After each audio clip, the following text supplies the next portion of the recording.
ಇನ್ನು ನಮ್ಮ ಜೊತೆ ಮಾತನಾಡೋದಕ್ಕೆ ಹಿರಿಯ ವಕೀಲರು ಶಂಕರಪ್ಪ ಅವರು ದೂರವಾಣಿ ಸಂಪರ್ಕಕ್ಕೆ ಜಾಯ್ನ್ ಆಗಿದ್ದಾರೆ. ನಮಸ್ತೆ ಸರ್. ನಮಸ್ತೆ ಸರ್, ಇವತ್ತು ವಿನಯ್ ಕುಲಕರ್ಣಿ ಅವರಿಗೆ ಬಿಗ್ ರಿಲೀಫ್ ಸಿಕ್ಕಿರೋದು. ಜನಪ್ರತಿನಿಧಿಗಳ ನ್ಯಾಯಾಲಯ ಏನಿತ್ತು ಜೀವಾವಧಿ ಶಿಕ್ಷೆಯನ್ನ ಕೊಟ್ಟಿತ್ತು. ಇವತ್ತು ಹೈಕೋರ್ಟ್ ಆ ಆದೇಶಕ್ಕೆ ತಡೆಯಾಜ್ಞೆಯನ್ನ ಕೊಟ್ಟಿದೆ. ಸೊ ಸುಪ್ರೀಂ ಕೋರ್ಟ್ಗೆ ಅವರು ನೆಕ್ಸ್ಟ್ ಹೋಗ್ಬೋದಾ ಏನು ಅಂತ?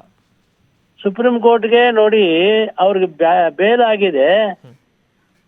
ಈಗ ಕುಲಕರ್ಣಿ ಅವರಿಗೆ ಬೇಲ್ ಆಗಿದೆ, ಜಾಮೀನ್ ಆಗಿದೆಯಲ್ಲ, ಆಗಿದ್ಮೇಲೆ ಅವ್ರೇನು ಹೋಗಲ್ಲ. ಅವ್ರು ಸರ್ಕಾರದವ್ರು ಬೇಕಾದ್ರೆ ಹೋಗ್ಬೋದು. ಸರ್ಕಾರಕ್ಕೆ ಅಧಿಕಾರ ಇದೆ, ಹೋಗಕ್ಕೆ ಯಾರು ಅಡಚಣೆ ಮಾಡಕ್ ಆಗೋದಿಲ್ಲ. ಕುಲಕರ್ಣಿ ನೋಡಿ ಏನು ಇಲ್ಲ, ಆ ಇಡೀ ಕೇಸಲ್ಲಿ ಯಾರ ಮೇಲೂ ಏನೂ ಇಲ್ಲ, ಆದ್ರೂ ಶಿಕ್ಷೆ ಕೊಟ್ಟಿದ್ದಾರೆ. ಶಿಕ್ಷೆಯನ್ನ ನಾವು ಅದನ್ನೇ ಇವಾಗ ಹೈಕೋರ್ಟ್ ಅಲ್ಲಿ ಹಾಕಿದೀವಿ. ಸರ್, ಇವಾಗ ಅವರು ಶಾಸಕ ಸ್ಥಾನಕ್ಕೂ ಕೂಡ ಅನರ್ಹ ಆಗಿತ್ತು. ಇವತ್ತು ಶಾಸಕ ಸ್ಥಾನಕ್ಕೂ ಕೂಡ ಮರುಜೀವ ಬಂದಂತಾಗಿದೆ ಅಂತ. ಹೌದೌದು, ಅದು ಈಗ ಅದು ಸ್ಪೀಕರ್ಗೆ ಬಿಟ್ಟಿದ್ದು. ವಿಧಾನಸೌಧ ಸ್ಪೀಕರ್ ಇದಾರಲ್ಲ, ಅದು ಅವ್ರಿಗೆ ಬಿಟ್ಟಿತ್ತು. ಅದು ನಮಗೂ ಅದಕ್ಕೂ ಸಂಬಂಧ ಇಲ್ಲ.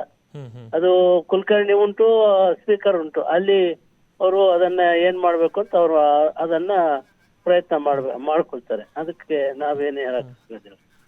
ಸರ್, ಈ ಪ್ರಕರಣದ ಹಿನ್ನೆಲೆಯನ್ನು ಹೇಳೋದಾದ್ರೆ ಸರ್, ಯಾವ ರೀತಿ ಆಗಿತ್ತು ಏನು ಅಂತ ಫುಲ್ ಪ್ರಕರಣ? ಸರ್ ನೋಡಿ, ಆಕ್ಚುಲಿ ಅದರಲ್ಲಿ 2 ತರ ಚಾರ್ಜ್ ಶೀಟ್ ಇದೆ. ಮೊದಲನೇ ಕೇಸು 6 ಜನರ ಮೇಲೆ ಹಾಕ್ತಾರೆ. 6 ಜನರ ಮೇಲೆ ಹಾಕಿ ಕೇಸು ಎಲ್ಲ ಮುಗಿದೋಗಿ ಆರೋಪಿಗಳ ಹೇಳಿಕೆಗಳನ್ನು ಆಗೋಗುತ್ತೆ. ಅದರಲ್ಲಿ ಒಂದನೇ ಅಪರಾಧಿ ಯಾರಿದ್ದಾರೆ ಅವರು ಕೂಡ ಅವ್ರ ಹೇಳಿಕೆನೂ 313 ಹೇಳಿಕೆ ತಗೊಳ್ತಾರೆ, ಎಲ್ಲ ಡಿನೇ ಮಾಡ್ತಾರೆ. ಅದೇ ವ್ಯಕ್ತಿ ಆಮೇಲೆ ತಾನು ವಿರುದ್ಧವಾಗಿ ಇಡೀ ಕೇಸ್ಗೆ ವಿರುದ್ಧವಾಗಿ ಸಾಕ್ಷಿಯಾಗಿ ಪರಿವರ್ತನೆ ಆಗ್ತಾನೆ.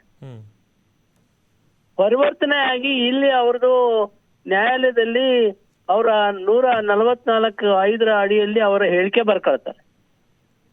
ಅವನ ಹೇಳಿಕೆ ಆಧಾರದ ಮೇಲೆ ಇವತ್ತು ಇಲ್ಲಿ ನ್ಯಾಯಾಲಯದಲ್ಲಿ ಎಲ್ಲರಿಗೂ ಕುಲಕರ್ಣಿ ಸೇರ್ಕೊಂಡು, ಆಮೇಲೆ ಆದ್ರೆ ಹಿಂದಿನ ಕೇಸಲ್ಲಿ ತನಿಖಾಧಿಕಾರಿ ಆಗಿರುವಂತ ಅವರು ಮತ್ತು ಇನ್ನೊಬ್ರು ಸೇರಿಸಿ ಎಲ್ಲರಿಗೂ ಜೀವಾವಧಿ ಶಿಕ್ಷೆ ಕೊಡ್ತಾರೆ.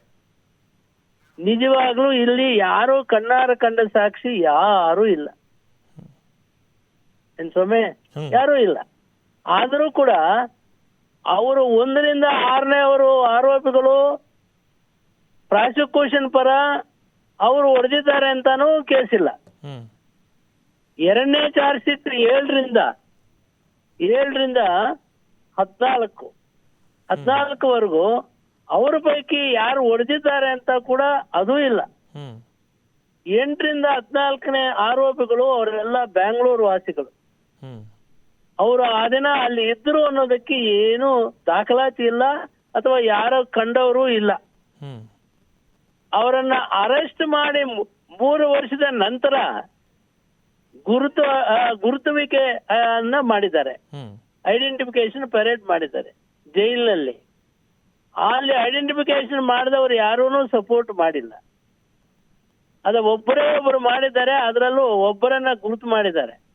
ಆದ್ರೆ ಅವರು ಯಾರನ್ನ ಗುರುತು ಮಾಡಿದ್ದಾರೆ ನ್ಯಾಯಾಲಯದಲ್ಲಿ ಅವರ ಚಹರೆಯ ಬಗ್ಗೆ ತನಿಖಾಧಿಕಾರಿ ಮುಂದೆ ಏನೂ ಹೇಳೋದಿಲ್ಲ.